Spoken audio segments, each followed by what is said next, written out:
Buenos días. Es un gusto estar acá. Muchas gracias por la invitación. Básicamente la idea es contarles algunas tendencias que en el proceso de armado de la Estrategia Nacional de Desarrollo fuimos relevando. Son de distintos temas, algunos van a ver son demográficas, algunas económicas y algunas más específicas en tema de alimentos. En este último punto, buena parte de esas tendencias surgieron de muchos de ustedes que participaron de los distintos procesos y yo no soy especialista en ellos, así que los tocaré brevemente y cualquier cosa se preguntan entre ustedes. Pero bueno, la idea es hacer ese repaso. Siempre, por supuesto, pensando en tendencias globales que puedan tener impacto en la producción y la demanda de alimentos. El primer tema relevante es el cambio demográfico, ¿no? El siglo XX experimentó, o la humanidad experimentó en el siglo XX el crecimiento demográfico más largo de toda su historia. Triplicó la población desde 1950 hasta ahora. ¿Sí? La población global se triplicó en 60 años.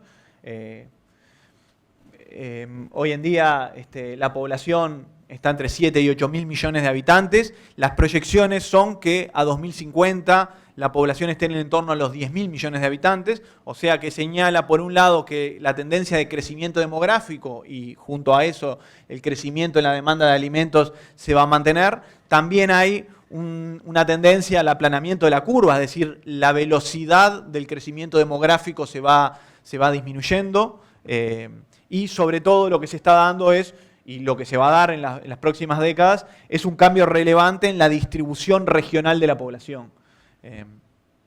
Nosotros ya el mundo tiene, actualmente Japón ya hace una década que está en la fase de pérdida de población, es decir, una fase muy avanzada de la transición demográfica en la cual las muertes superan a los nacimientos.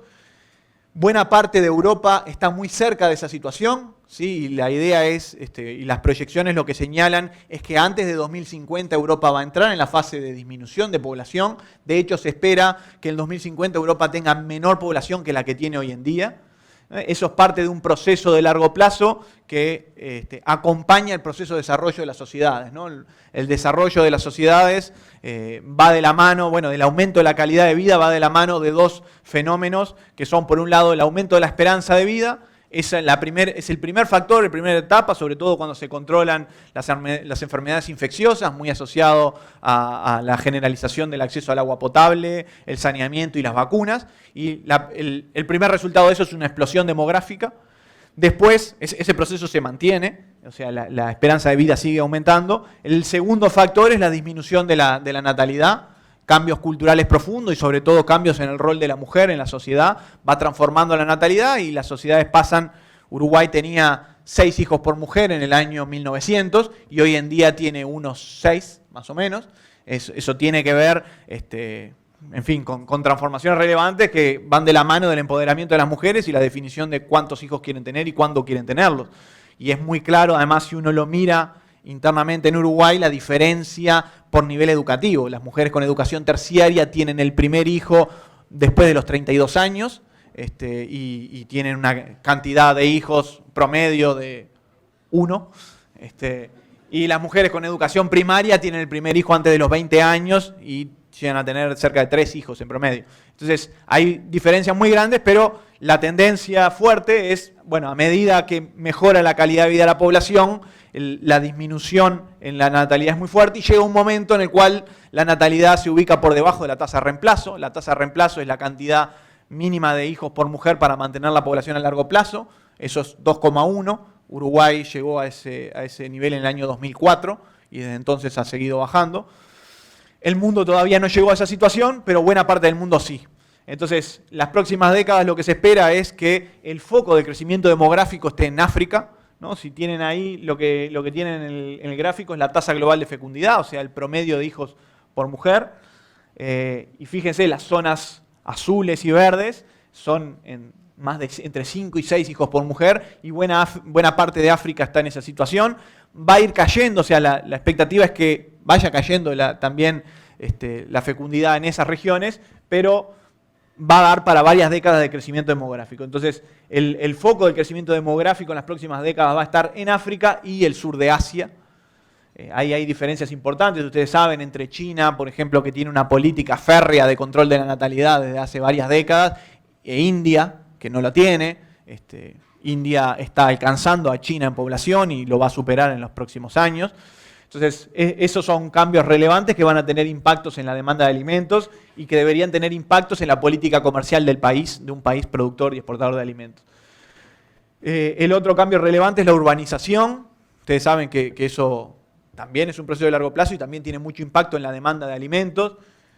Se estima que en 2015, por primera vez desde los 10.000 años que tiene la civilización humana, en 2015 por primera vez la población urbana superó a la población rural a nivel global, una cosa que en Uruguay probablemente pasó a fines del siglo XIX, en el mundo pasó en el año 2015 y la tendencia es que ese proceso de urbanización va a seguir, se va a mantener, vamos a tener una población cada vez más grande, aunque con una tendencia a una cierta estabilización en el total de población y una población cada vez más urbana. La población urbana tiene patrones distintos de demanda y consumo de alimentos, tiende a consumir más alimentos procesados.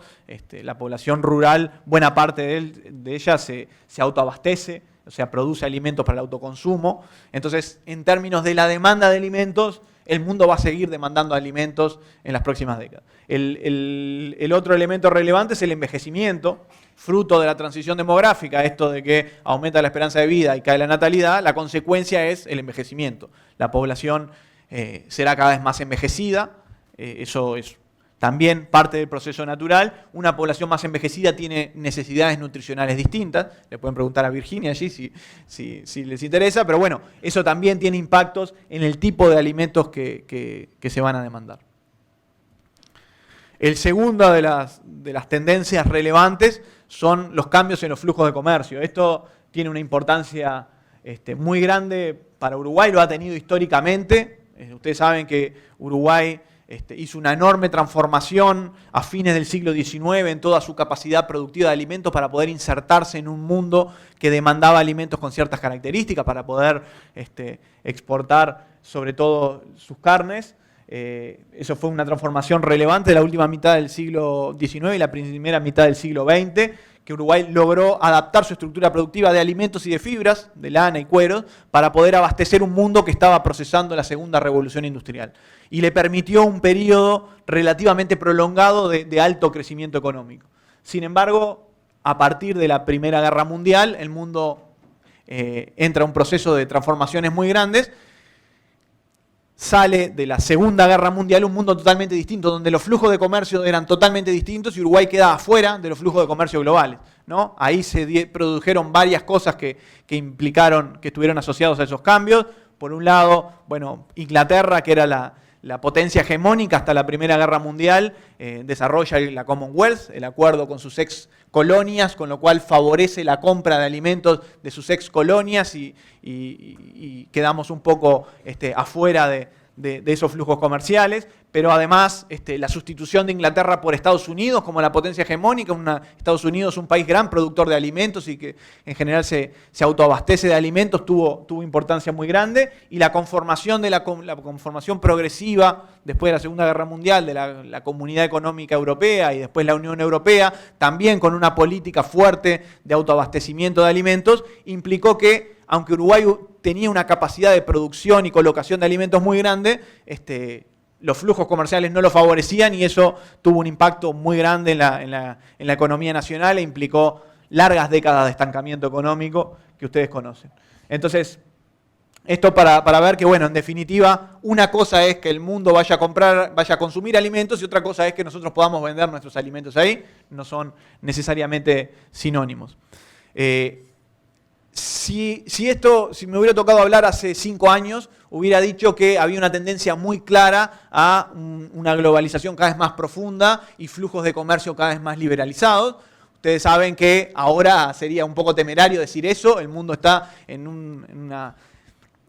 un contexto muy reciente, pero muy claro de una tendencia al cierre de las economías y al proteccionismo. Es difícil hoy decir si eso va a ser un proceso de largo plazo, que va a implicar una nueva etapa a nivel de la civilización, como capaz que implicó ese periodo el fin de la primera globalización, de 1914 en adelante. Es difícil decir hoy si va a ser eso o va a ser simplemente un corto periodo que se va a superar en pocos años. Sería imposible predecirlo en este momento. Pero hay algunos elementos que ponen algo de tensión a eso. La guerra comercial actual entre Estados Unidos y China hace pensar que podrían ser permanentes estas tensiones, pero la propia irrupción de China como una potencia cada vez más relevante a nivel global es un fenómeno positivo en términos de las posibilidades que tiene Uruguay como exportador de alimentos. Ustedes saben que no es secundario que las potencias hegemónicas se autoabastezcan de alimentos, que sean autosuficientes de un punto de vista alimentario o no. Inglaterra necesitaba, en su periodo hegemónico, necesitaba importar alimentos y promovió un patrón de comercio lo más liberal posible para eso. Después Estados Unidos no era esa su prioridad y los mercados alimenticios sufrieron enormes distorsiones todo el periodo desde la Segunda Guerra Mundial hasta ahora. China es un país que tiene una enorme necesidad de importación de alimentos. El gráfico allí es el peso, el tamaño de cada país es el peso que tienen las importaciones globales, ¿no? Donde todavía Estados Unidos es el principal importador, pero China ya está en segundo lugar. Si pusiéramos importaciones de alimentos, claramente China es mucho más importante ya actualmente. Fíjense que ahí, por ejemplo, África, que decíamos que a futuro puede ser un sector, una zona relevante en términos de demanda alimenticia, no existe prácticamente, ¿no? Porque a pesar de que hoy tiene más de 1.200 millones de habitantes, el nivel de ingreso es muy bajo y entonces no tiene capacidad de compra.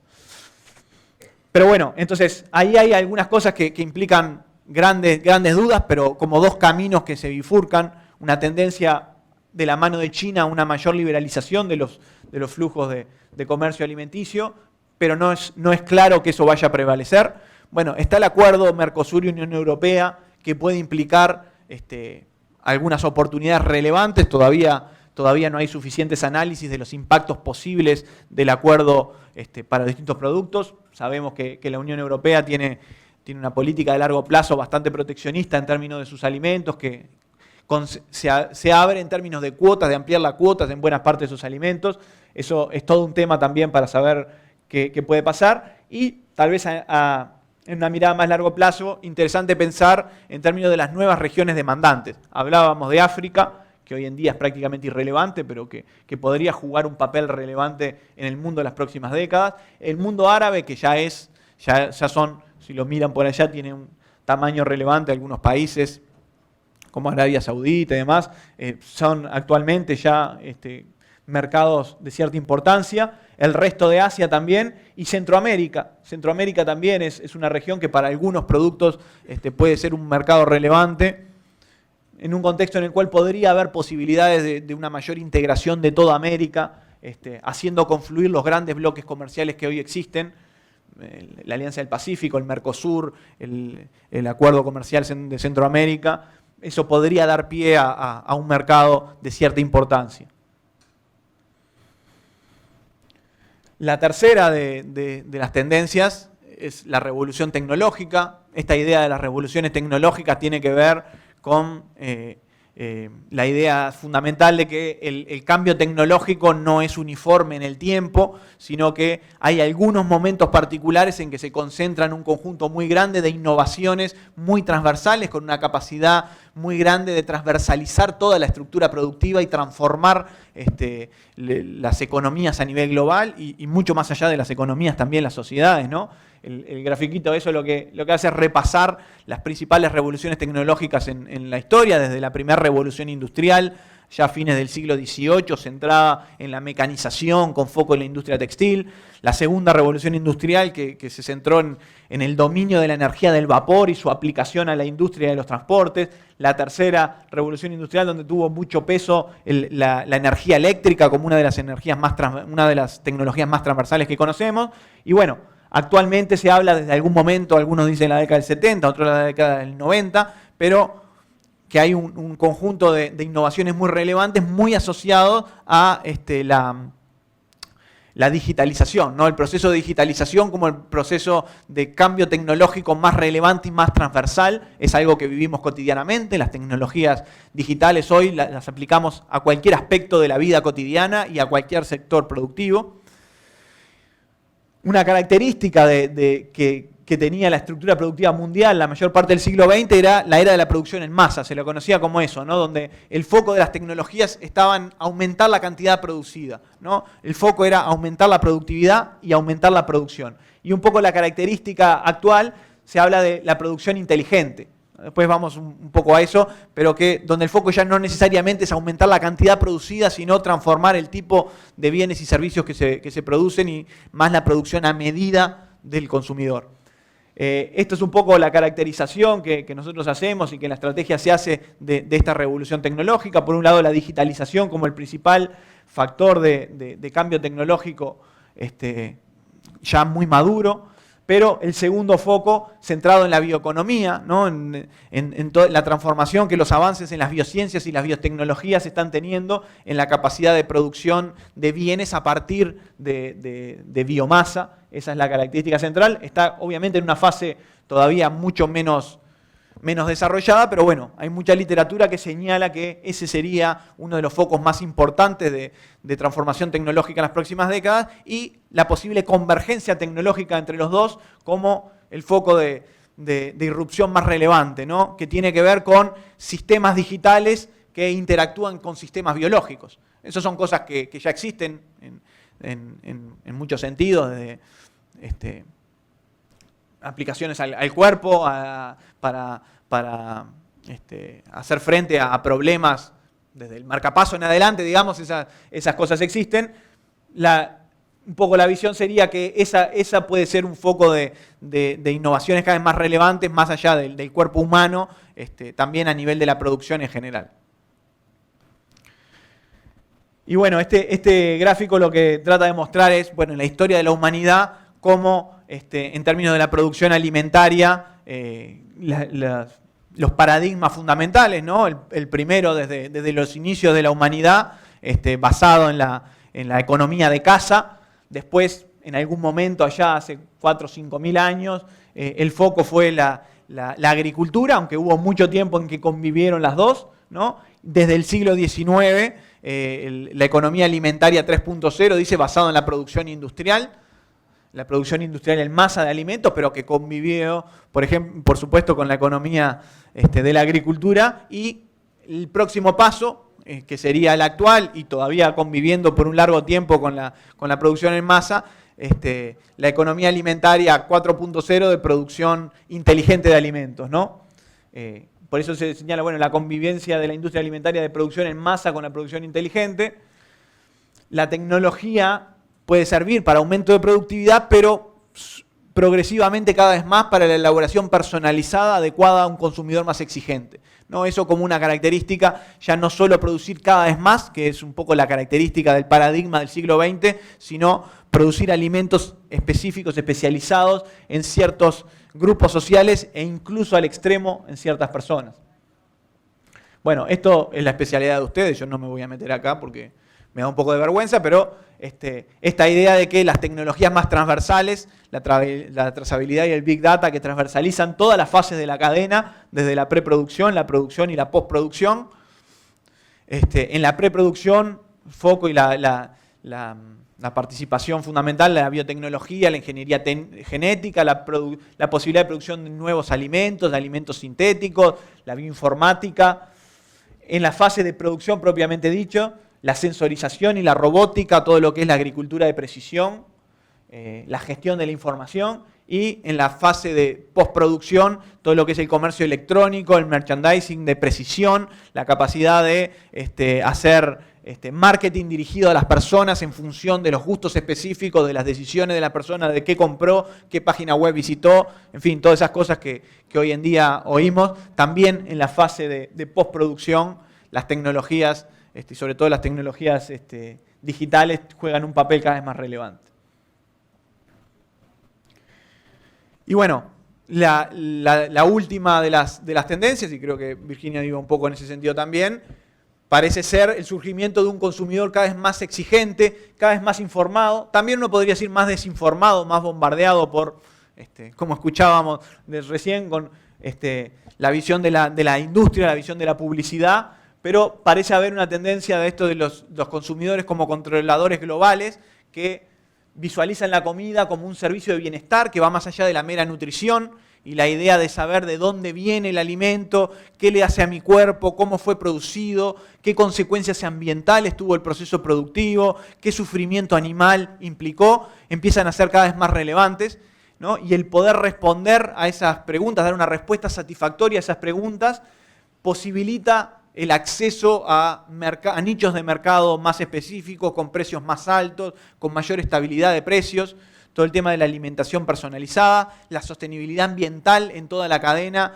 es como un tema cada vez más importante todavía a nivel de nicho. Es verdad que todavía hay contingentes enormes de la humanidad cuya principal preocupación es alimentarse, comer, ¿no? Pero a nivel de nicho, y sobre todo Uruguay siendo un país que apuesta a desarrollar alimentos de calidad, este tipo de preguntas son cada vez más relevantes y bueno, en la estrategia de desarrollo lo que tratamos de ver era cómo impactaban algunas de esas preguntas en cada una de las principales cadenas productivas.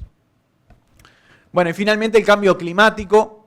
El cambio climático es una realidad probablemente la más desafiante para la humanidad, para la propia supervivencia de la humanidad. Y tiene consecuencias muy vastas en la producción de alimentos. También en esto ustedes saben más que yo, pero ahí hay algunos riesgos y oportunidades. Por supuesto, riesgos en la capacidad de producir y de seguir produciendo los alimentos que producimos ante un clima que va a ser cada vez más inestable, cada vez cada vez más variable. Pero ahí, por ejemplo, está la posibilidad de capitalizar la mayor exigencia por procesos sostenibles que los consumidores van a tener. Buena parte de la producción alimenticia uruguaya podría certificarse como sostenible. Otra probablemente tenga que hacer transformaciones para eso, pero eso es una posibilidad muy grande. En un país donde todavía la producción de alimentos se hace, por ejemplo, en la producción de carnes a cielo abierto, buena parte de ella en pradera natural, como que hay grandes oportunidades de diferenciar nuestros productos a partir de eso. Hay otra oportunidad que tiene que ver con el desplazamiento de la producción de zonas que enfrentarán déficits hídricos. Ustedes saben que las proyecciones que se hacen del cambio climático señalan que en Uruguay probablemente el promedio de precipitaciones va a aumentar en las próximas décadas y no a disminuir, pero con una variabilidad cada vez más grande, que por supuesto es un riesgo muy grande en términos productivos. Pero hay vastas zonas del mundo donde la tendencia es la desertificación o la disminución de las precipitaciones. Eso implica desplazamientos de la producción en un mundo cuya población global va a seguir aumentando y que por tanto va a necesitar alimentos. Allí hay tal vez oportunidades. Y por otra parte, la necesidad y la tendencia a reducir el uso de combustibles fósiles, sobre todo, que está poniendo presión sobre los recursos y que compite con la producción de alimentos. La producción de biocombustibles, por ejemplo, de bioplásticos, cada vez más la biomasa como insumo para producir un conjunto muy vasto de bienes y servicios, de alguna manera también pone presión a los recursos, al recurso tierra y agua, y eso también implica tendencias, por ejemplo, una mayor correlación entre los precios de los alimentos y los precios de los combustibles, tiene mucho que ver con esto y es también un tema a tener presente en el futuro. Bueno, esto era lo último que tenía. Muchas gracias.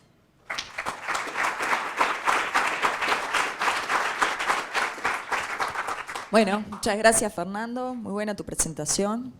Sin duda el tema de África sigue siendo histórico, ¿no? Sin soluciones. En cuanto a lo que hablabas ahora al final de los consumidores más exigentes, vos explicabas más bien una tendencia del mercado externo. ¿Cómo la ves al mercado interno? ¿Acompaña, va creciendo? O? Bueno, le podríamos preguntar a Virginia eso. Yo creo que la tendencia también crece en el mercado interno.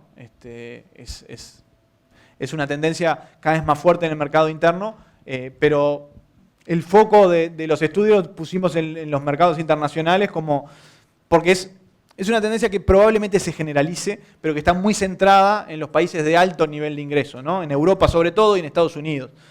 probablemente en el mercado interno también sea una tendencia cada vez más fuerte a tener presente. Un comentario de lo que decías de África, que sin duda es un continente que tiene rezagos de largo plazo y problemas de largo plazo. Pero bueno, hay muchos estudios que señalan que África podría ser la próxima China, en el sentido de el proceso de desarrollo de China, que de alguna manera sigue el patrón que han seguido otros países asiáticos, va de la mano primero de un uso intensivo de una mano de obra súper barata, ¿no? De súper explotación de mano de obra, pero llega un momento en el proceso de desarrollo que los costos laborales empiezan a subir, que es necesario hacerlo incluso para mantener cierta paz interna. Eso está pasando en China, y China ya es relativamente cara, ¿no? Hay una tendencia más a que las transnacionales se muevan de China a otros países asiáticos del entorno, Vietnam, Laos, Camboya. Pero hay quienes señalan que África podría ser la próxima China en el sentido de el centro de manufactura barata del mundo. Eso, por supuesto, requeriría de cambios institucionales relevantes, porque África es un país también, África es un continente muy inestable. Pero si fuera así, eso podría poner a África en una senda de crecimiento del ingreso muy fuerte y hacerlo entrar realmente en los mercados. Pero bueno, son especulaciones todavía. Bueno, buena noticia. ¿Cuál es tu visión en cuanto a los productos agroecológicos u orgánicos para insertarse en los mercados internacionales? Bueno, otra vez, yo creo que ustedes saben más que yo de eso. De todas maneras, sin duda que todo producto orgánico, agroecológico, demás, que pueda certificar eso, que pueda, esa grifa pueda certificar, en principio pareciera tener más oportunidades a futuro. Ustedes saben, y es un tema que se discutió bastante en el marco de la estrategia, en general todavía no pareciera estar pagando los mayores costos. Es decir, el poder certificar los mayores costos que tiene pasar a un sistema de producción orgánica, no parece claro que en este momento sea, de un punto de vista económico, rentable. Es decir, todavía los mayores costos que tienen esos sistemas de producción no es claro que consigan acceso a mercados con precios sustancialmente más altos que permitan financiar los costos crecientes.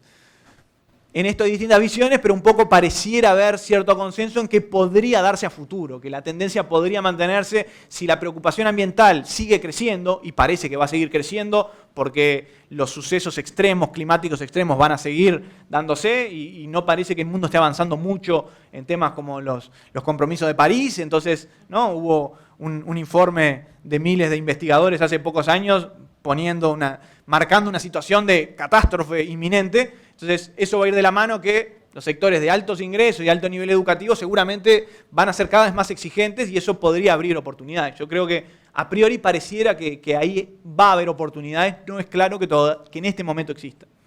Bien, vamos por la última. ¿Conoces algún caso concreto de empresa que esté trabajando en un marco de sostenibilidad ambiental en Uruguay? No, yo no tengo mucho contacto con las empresas. La verdad que los dejaría a ustedes, que seguramente tienen más conocimiento que yo, pero no me quiero meter en eso. Bárbaro, muchas gracias, Fernando, te agradecemos.